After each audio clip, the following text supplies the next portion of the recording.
اعوذ باللہ من الشیطان الرجیم بسم اللہ الرحمن الرحیم رب اشرح لی صدری ویسر لی امری واحلل عقدۃ من لسانی یفقہوا قولی۔ ترجمہ: اے میرے پروردگار، میرا سینہ کھول دے اور میرے کام کو میرے لیے آسان کر دے اور میری زبان کی گرہ کھول دے تاکہ لوگ میری بات سمجھ سکیں۔ جیسا کہ آپ جانتے ہیں، میرے چینل SMT انسائکلوپیڈیا پر ہر قسم کی معلومات بیان کی جاتی ہے۔ آج میرے چینل پہ آپ کے سامنے ایک بزرگ ہستی کے بارے میں بتایا جا رہا ہے جن کو سب خواجہ غریب نواز کے نام سے جانتے ہیں۔ ان کا اصل نام حضرت خواجہ معین الدین چشتی اجمیری ہے۔ ان کو غریب نواز کیوں کہا جاتا ہے اور انہیں اس کا خطاب کب ملا اور کس نے دیا، یہ آج آپ کو بتایا جا رہا ہے۔ آپ سے گزارش ہے میری اس ویڈیو کو پورا دیکھیں اور میرے چینل SMT انسائکلوپیڈیا کو سبسکرائب کریں۔ حضرت خواجہ ابوالقاسم رحمۃ اللہ علیہ کے چہیتے مرید حضرت خواجہ عثمان ہارونی رحمۃ اللہ علیہ۔ حضرت خواجہ عثمان ہارونی رحمۃ اللہ علیہ کے چہیتے مرید حضرت خواجہ معین الدین چشتی رحمۃ اللہ علیہ۔ حضرت خواجہ معین الدین چشتی رحمۃ اللہ علیہ کے چہیتے مرید حضرت خواجہ قطب الدین بختیار کاکی رحمۃ اللہ علیہ۔ حضرت خواجہ قطب الدین بختیار کاکی کے چہیتے مرید بابا فرید الدین۔ بابا فرید الدین کے چہیتے مرید خواجہ نظام الدین اولیاء۔ خواجہ نظام الدین اولیاء کے چہیتے مرید امیر خسرو، اور اس کے بعد سارے سلسلے الگ الگ ہو گئے۔ کوئی صابری بن گیا، کوئی ملنگی بن گیا، کوئی فریدی بن گیا۔ چشتیہ سلسلے کی یہاں سے مختلف شاخیں بن گئیں۔ انہیں غریب نواز کیوں کہا گیا؟ ایک مرتبہ ابوالقاسم رحمۃ اللہ علیہ، جو حضرت خواجہ معین الدین چشتی رحمۃ اللہ علیہ کے دادا پیر تھے، ایک مرتبہ ابوالقاسم رحمۃ اللہ علیہ نے اپنے چہیتے مرید عثمان ہارونی رحمۃ اللہ علیہ کو کہا کہ آج میں اپنے حجرے میں اپنا دیدار کرواؤں گا، اور جو میرا دیدار کرے گا وہ جنت میں جائے گا۔ حضرت خواجہ عثمان ہارونی رحمۃ اللہ علیہ نے اپنے پیر سے کہا کہ اگر آپ اجازت دیں تو میں اپنے مرید حضرت خواجہ معین الدین چشتی رحمۃ اللہ علیہ کو ساتھ لے آؤں۔ ان کے پیر نے انہیں اجازت دے دی۔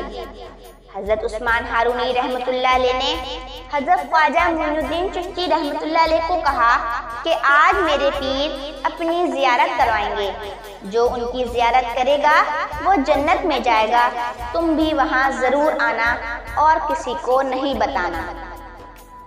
حضرت خواجہ معین الدین چشتی نے اپنے تمام مریدین کو بتا دیا کہ کل تمام لوگ وہاں پہنچ جائیں اور دادا پیر کی زیارت کریں، جو ان کو دیکھے گا وہ جنت میں جائے گا۔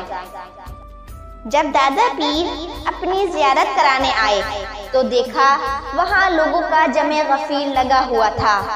دادا پیر نے خواجہ عثمان ہارونی رحمۃ اللہ علیہ کو بلا کر کہا کہ میں نے تو تمہیں اور تمہارے مرید کو کہا تھا، یہ تم نے کیا کیا؟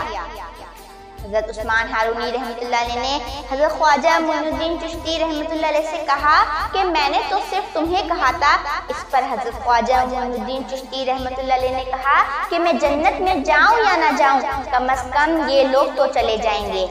اس پر آپ کے دادا پیر خواجہ ابوالقاسم رحمۃ اللہ علیہ نے کہا کہ تو بڑا غریب نواز ہے، اور اس طرح یہاں آپ کو غریب نواز کا خطاب ملا۔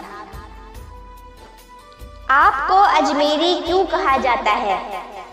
حضرت خواجہ معین الدین چشتی رحمۃ اللہ علیہ جب ایک دفعہ حج کے لیے گئے اور وہاں جب آپ نبی اکرم صلی اللہ علیہ وسلم کے روضے پر حاضری دینے کے لیے گئے تو وہاں نبی اکرم صلی اللہ علیہ وسلم نے آپ کو خواب میں آ کر بشارت دی کہ آپ اجمیر جائیں، جا کر دین اسلام کی دعوت دیں، آپ کی وہاں ضرورت ہے۔ وہاں جا کر آپ نے تبلیغ کی اور 90 لاکھ ہندوؤں کو مسلمان کرا، اور آپ نے حضرت داتا گنج بخش حجویری رحمۃ اللہ علیہ کے مزار پر 40 دن تک چلہ کاٹا، جہاں آج بھی وہاں مزار پر آپ کی چلہ گاہ موجود ہے۔ آپ کا نام حضرت خواجہ معین الدین چشتی اجمیری ہے۔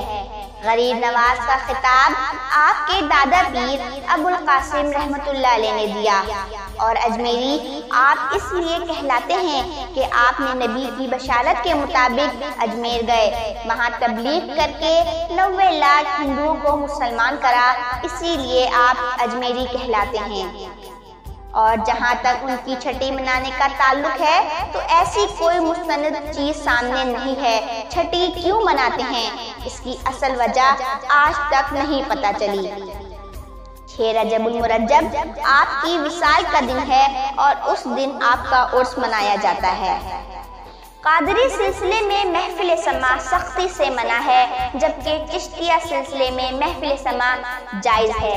ایک دفعہ پیران پیر حضرت شیخ عبد القادر جیلانی رحمۃ اللہ علیہ نے آپ کو اپنے گھر کھانے پہ بلایا۔ جب آپ کو کھانا پیش کیا گیا تو آپ نے کہا کہ ہم تو کھانا نہیں کھائیں گے، کیونکہ یہاں پہ ہماری روح کی غذا موجود نہیں، اور ہماری روح کی غذا تو محفل سماع ہے۔ تو کسی میراثی کو ڈھونڈ کر بلایا گیا۔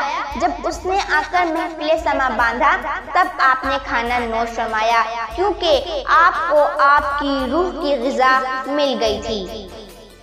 انڈیا کے شہر اجمیر شریف میں آج بھی آپ کا مزار مبارک مرجع خلائق بنا ہوا ہے، جہاں پہ لاکھوں عقیدت مند آپ کے دربار سے فیضیاب ہوتے ہیں۔ ان اللہ والوں کے ایام اور دن منانے کا اور ان کے واقعات سننے اور سنانے کا اسی وقت فائدہ حاصل ہوگا کہ جب ہم ان کی زندگیوں پر اور ان کے نقش قدم پر چلیں، ورنہ ہمارا یہ سننا اور سنانا سب بیکار ہے۔ اللہ تبارک و تعالیٰ سے دعا ہے کہ اللہ ہمیں ان کے نقش قدم پر چلنے والا بنا۔ ہمارا یہ بیان کرنا اور آپ لوگوں کا سننا اپنی بارگاہ میں قبول فرما، اور ہمیں علم و عمل کی دولت سے مالا مال فرمائے، آمین یا رب العالمین۔